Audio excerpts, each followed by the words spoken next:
बिस्मिल्लाहिर्रहमानिर्रहीम। अस्सलाम वालेकुम। मैं हूँ सहरी शिजाज। आपने मेरी कहानी तो सुनी होगी, लेकिन मेरी ज़िंदगी के कुछ ऐसे हक़ाइक़, कुछ ऐसी हकीकतें जिनके बारे में मैं आपको बताना चाहती हूँ, वो मैं आपसे कुछ शेयर करना चाहती हूँ जो मैंने कहीं पे शेयर नहीं की, लेकिन मैं आपको इस प्लेटफॉर्म में जो है वो बताना चाहती हूँ। तो मैं स्टार्ट लूँगी कि एक ऐसी बच्ची जो 7 साल में, जिसने अपनी में एक मिडिल क्लास घराने में जन्म लिया, और 7 साल की उम्र में मैंने कुरान पाक पढ़ लिया। और उसके बाद जैसे जैसे बड़ी होती गई, मैंने अपनी हर क्लास में फ़र्स्ट सेकंड पोजीशन जो है ना वो हमेशा हासिल की। उसके बाद 11 साल की उम्र में मैंने तर्जमा कर लिया कुरान पाक का, अल्हम्दुलिल्लाह अल्हम्दुलिल्लाह। जैसे जैसे मैं पढ़ती गई आगे, वैसे वैसे मैंने खुद को जो है वो मज़ीद निखारना शुरू कर दिया। और जैसे मैं मैट्रिक में हुई, मैट्रिक में मैंने पूरे यानी कि मैट्रिक में मैंने सोलर पैनल हासिल किया, जिसकी वैल्यू उस टाइम 40,000 60,000 थी, सॉरी। उसके बाद जैसे जैसे उसके बाद जैसे जैसे मैं आगे बढ़ती गई, असल में मैं आपको ये भी बताती चलूँ कि मेरा जो ताल्लुक़ है वो एक मिडिल क्लास घराने से ताल्लुक़ रखती हूँ मैं। मेरे फादर जो हैं वो लेबर हैं। मेरी मदर भी मेरे फादर को सपोर्ट करती रही हैं, और हमेशा उन्होंने उनका बहुत साथ दिया हर लिहाज से। और मैं जब देखती थी ना कि मेरी मदर, मेरे फादर दोनों हमारी स्टडी के लिए, हम लोग टोटल 4 बहन भाई हैं, मैं सबसे बड़ी हूँ, मुझसे छोटे मेरे 2 भाई हैं, एक सिस्टर है। जब मैं देखती थी कि मेरे भाई, मेरी मामा, मेरे पापा इतनी यानी कि मुझे सपोर्ट कर रहे हैं, और वो मुझे चाहते हैं कि मैं अच्छे तरीके से पढूँ, उनका नाम रोशन करूँ, मैंने जो है वो अपनी स्टडी को मज़ीद इम्प्रूव करना शुरू कर दिया। और ये सोचती थी कि अगर मेरी मामा, मेरे पापा इतनी ज़्यादा मेरे ऊपर मेहनत कर रहे हैं, इतना ज़्यादा मेरे ऊपर जो है वो मुझे कह रहे हैं कि हमारी बेटी, उनका उनका बड़ी ख्वाहिश थी कि उनकी बेटी उनके मुल्क का नाम रोशन करे और अपने मुल्क के लिए कुछ करके दिखाए। और मेरी मामा का ये ख्वाब था शुरू से ही कि मैं जो है वो प्रोफेसर बनूँ, लेक्चरर बनूँ, और कहीं पे जाके दिखाऊं कि उन्होंने इतनी मेहनतें जो की हैं, उनकी बेटी उनकी मेहनतों को बेकार नहीं कर रही।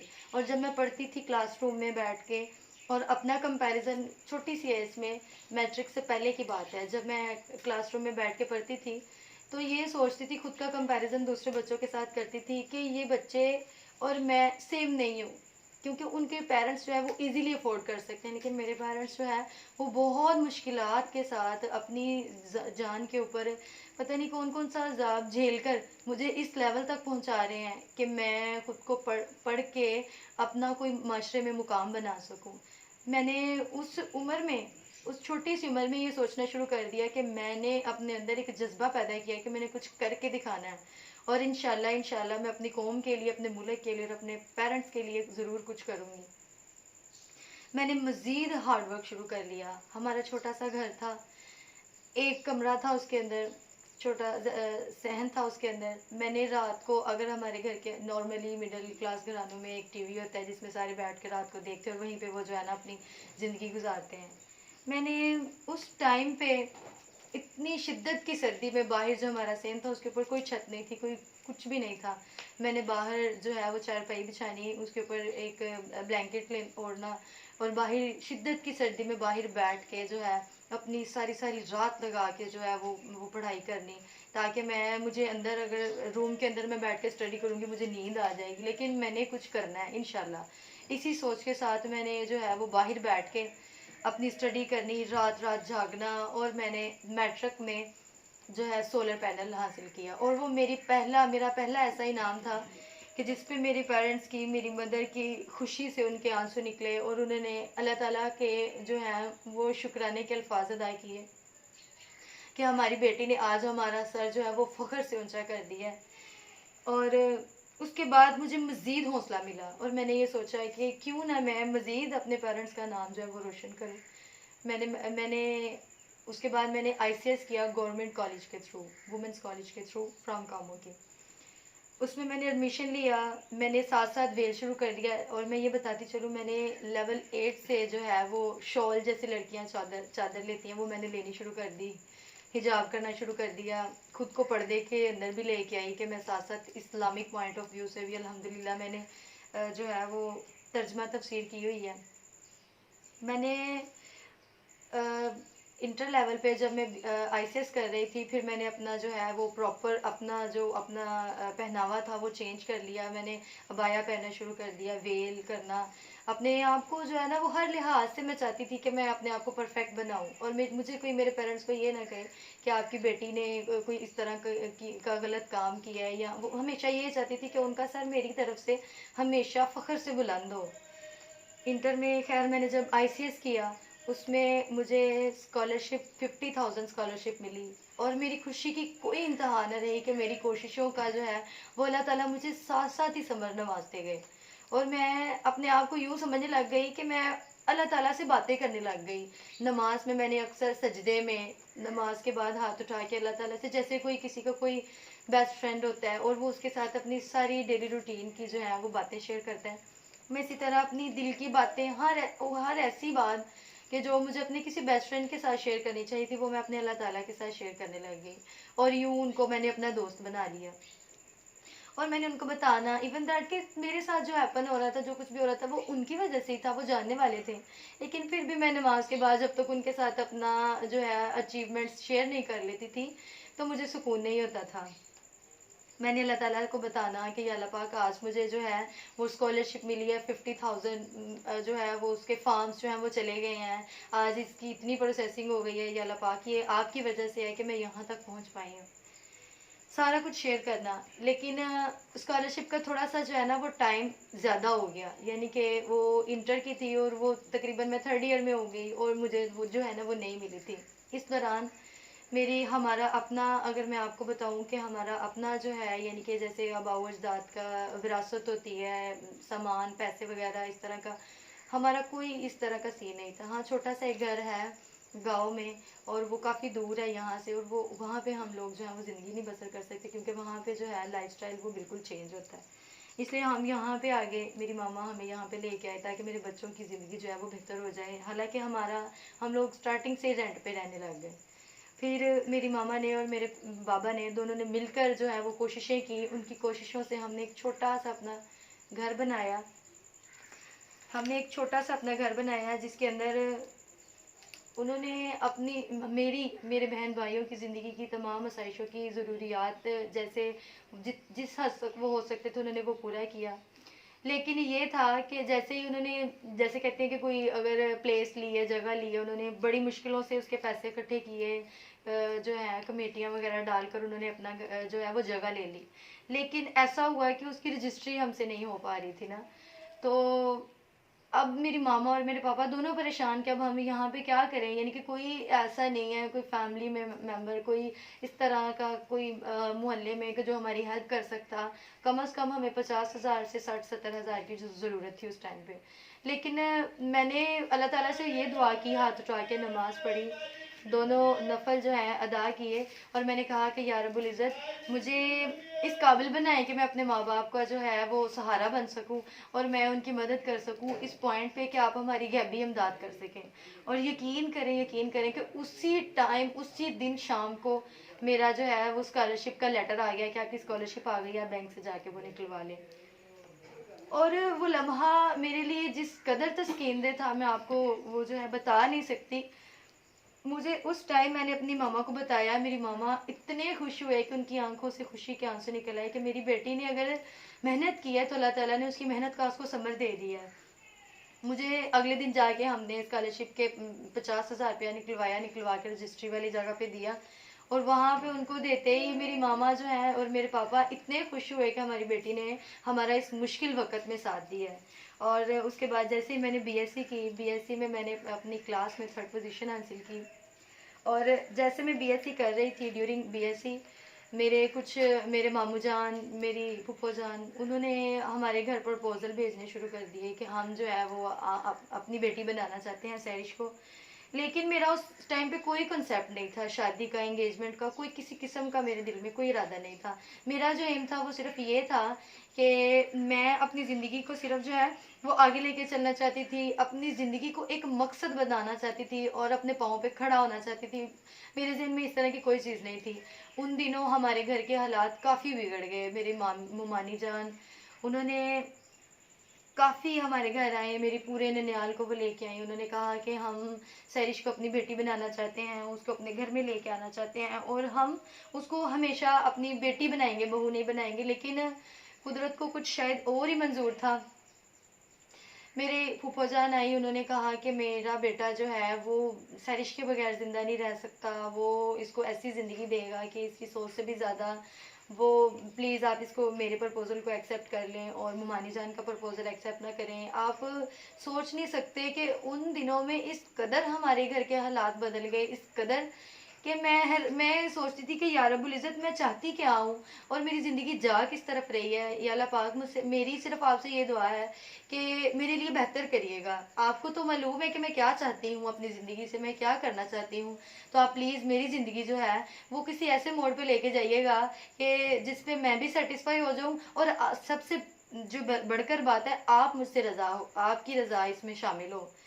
तो कुदरत का करना कुछ ऐसा हुआ कि मेरी फूफा जान ने जब मेरी मामा से कहा कि जी मैं इसको अपनी बेटी बनाना चाहती हूँ, वो एक ऐसा फैसला हुआ कि मेरी जो खाला हैं उन्होंने सब ने मिलकर मुझे जो है मेरी फूफो के नाम लगा दिया। मेरी एंगेजमेंट हो गई।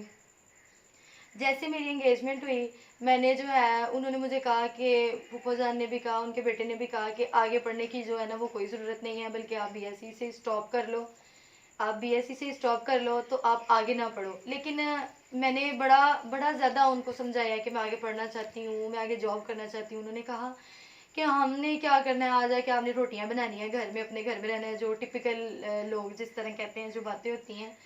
मुझे उन्होंने ये कह दिया कि आप छोड़ दें, आप ना पढ़ें। लेकिन फिर भी मैंने अपनी बीएससी कंप्लीट की। उसके बाद मैंने 1 ईयर जो है वो जॉब की। बहुत अच्छा, बहुत सुकून मिला मुझे जॉब करके। लेकिन मैं जैसे ही जॉब कर रही थी, एक दिन ऐसा हुआ कि मेरे चाचू के बेटे की एंगेजमेंट थी। उन्होंने मुझे कहा, ये बताती चलूँ कि उस टाइम, मतलब कि जब मैं अपने चाचू के बेटे की एंगेजमेंट पे गई, मेरी एंगेजमेंट को तकरीबन 3 से 3.5 साल का अरसा गुजर चुका था। मैं अपने चाचू के बेटे की एंगेजमेंट पे गई। वहाँ पे सारी एंगेजमेंट खत्म हो गई है, हम लोग घर की तरफ वापसी पे आने लगे हैं। तो मेरी कज़न कहती हैं कि बैठ जाओ, आ जाओ, हम थोड़ा सा फन करते हैं। मैंने कहा नहीं नहीं, मैं जा रही हूँ, मुझे जो है ना सुबह कॉलेज स्कूल जाना है, अटेंड करना, तो मैं नहीं यहाँ पे रह सकती। हम लोग जैसे ही टेरेस पे एंटर हुई हैं, मुझे नहीं पता किस टाइम पे मैंने ना जूता जो है वो बेड हील पहनी हुई थी।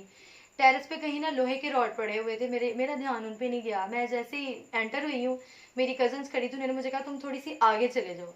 मैं आगे गई हूँ। आगे जाके अभी मैं खड़ी हुई हूँ, टेरेस इतनी दूर है और इससे थोड़ा सा ज्यादा दूर जो है वो वायर थी। ये भी बताऊं कि जो वायर थी वो 11,000 वोल्ट की थी। मुझे इस चीज़ का बिल्कुल भी इल्म नहीं था कि ये वायर जो है ये इतनी ज़्यादा डेंजरस होती है कि ये बंदे को दूर से कैच कर लेती है। मुझे उस टाइम पे मेटल की बैंगल्स पहनने का बहुत शौक था और मेरे लेफ्ट हैंड में मेटल की बैंगल्स ही थी। मैंने वो अपना जो हाथ है वो दीवार पे रखना चाहा, टेरेस की दीवार पे ऐसे रखना चाहा, लेकिन मुझे पता ही नहीं कि किस टाइम मेरा हाथ जो है वो वायर पे जा लगा। और वायर पे जैसे मेरा हाथ लगा, मुझे नहीं पता कि मेरी ज़िंदगी जो है, मुझे करंट लग रहा है, शॉक लग रहा है, मेरी बॉडी से जो है वैसे जो है चिंगारियाँ निकल रही हैं, शुआएँ निकल रही हैं। मुझे सबने बचाना चाहा, बड़ी कोशिशें की। मेरे चाचू ने मुझे वहाँ से हटाया, हटा के मुझे हॉस्पिटल लेके जाया गया। और वहाँ पे उन्होंने जो है वो, उन्होंने जना हॉस्पिटल के लिए मुझे रेफ़र कर दिया कि आप लाहौर इनको ले जाएं। जैसे ही लाहौर गए, वहाँ पे मुझे उन्होंने 3 दिन अंडर ऑब्जर्वेशन रखा। और ये मैं आपको बताऊँ कि ये पिछले साल बड़ी ईद का, ईद उल अज़हा का ये वाक़या है। ईद वाले दिन 1 अगस्त को मेरा पहला ऑपरेट हुआ और मेरी ज़िंदगी जो है, मैं आपके सामने इस तरह बैठी हुई हूँ। मेरे दोनों फुट बाजू मुझसे अलहदा कर दिए गए।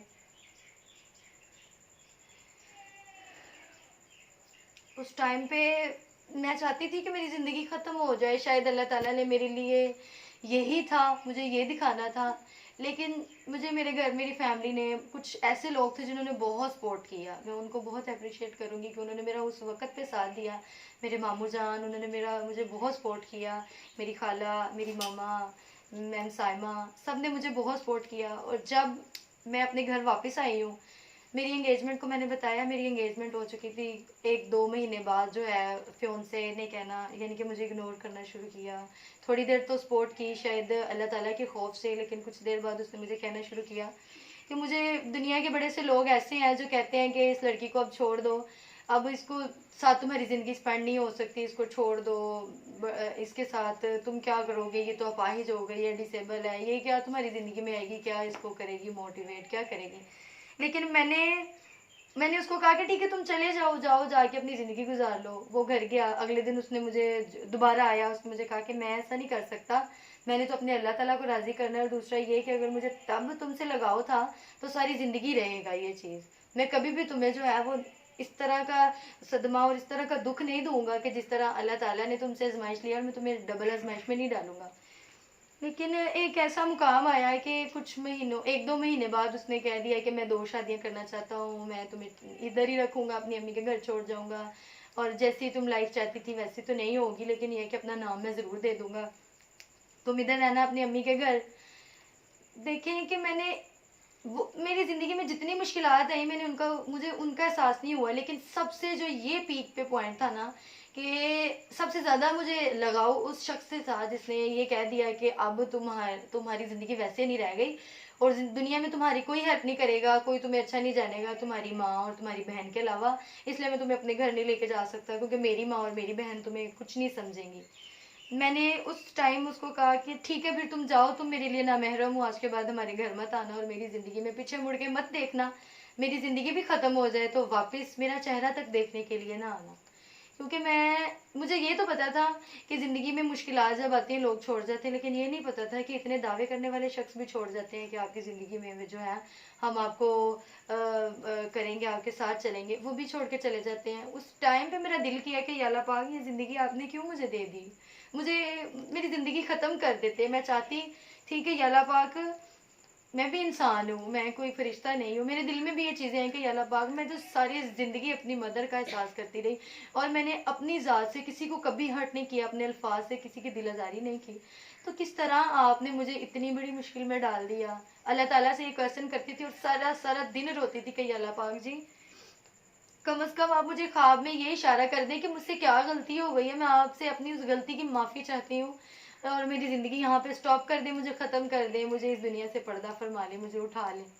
लेकिन कुछ लोग ऐसे हैं जिन्होंने मुझे सपोर्ट किया, जिनमें मैं मैम साइमा का नाम लूँगी, मेरे मामू अजीम का नाम लूँगी, मेरे भाइयों का, मेरी मामा का, और स्पेशल मेरे एक भाई ऐसे हैं जिनका मैं नाम मेंशन नहीं कर सकती, लेकिन मैं उनके दिल से इज्जत करती हूँ। उन लोगों ने मुझे बताया कि अल्लाह ताला ने जो करंट मुझे लगा है, उधर से कोई शख्स नहीं बच सकता। 11,000 वोल्ट की वायर जो है, वहाँ से किसी शख्स की ज़िंदगी बचने का जो है वो रहता ही नहीं है थॉट। लेकिन तुम्हें ज़िंदगी मिली है, अल्लाह ताला ने तुम्हें किसी जगह पे ला के खड़ा करना है, अल्लाह ताला ने तुम्हें किसी के लिए वसीला बनाना है, अल्लाह ताला ने तुम्हें किसी के लिए मॉडल बनाना है, तो तुम अपनी इस जगह को पहचानो। अल्लाह ताला ने तुम्हारे लिए एक परफेक्ट प्लेस बनाई है, तो तुम इस तरह खुद को स्पॉइल मत करो। फिर मैंने सोचना शुरू किया, और फिर मुझे मेरी मैम साइमा जो हैं वो मुझे इस प्लेटफॉर्म तक लेके आई। फिर मेरा बासित भाई के साथ इंटरव्यू हुआ, और काफ़ी लोगों ने मुझे अप्रिशिएट किया है कि आप जो हैं बहुत बहादुर बच्ची हैं। मैं अपनी बहादुरी का मुजाहरा इस पॉइंट ऑफ व्यू से करना चाहती हूँ कि मैं मोटिवेशनल स्पीकर बनना चाहती हूँ मैं, और मुझे अल्लाह ताला ने देखे कि कितना अच्छा प्लेटफॉर्म दिया है कि मैं इस व्हील चेयर पर बैठ के जो मुकाम मैं चाहती थी कि मुझे मेरी असल ज़िंदगी में मिले, वो आज मुझे इस व्हील चेयर ने प्रोवाइड किया है। कि मैं इस पे बैठ के लोगों को जो डिसहार्ट हो जाते हैं, जो अपनी ज़िंदगी में छोटी छोटी अल्लाह ताला की तरफ से कह लें कि तकलीफ़ें मिलती हैं, तो उस पे वो डिसहार्ट हो जाते हैं और समझते हैं कि हम ही शायद मजलूम है इस दुनिया में रह गए, अल्लाह ताला ने हमारे साथ कर दिया। देखें, मैं एक अपने पाँव और बाजू के अलावा इंसान कोई ज़िंदगी का कंसेप्ट नहीं कर सकता। आज मैं चाहती हूँ कि मैं आप लोगों को बताऊँ कि ज़िंदगी किसी भी लिहाज से नामुमकिन नहीं है। अच्छे काम करें, दूसरों की हेल्प करें, और ये ज़िंदगी सिर्फ 2 दिन की है, ये फ़ानी है।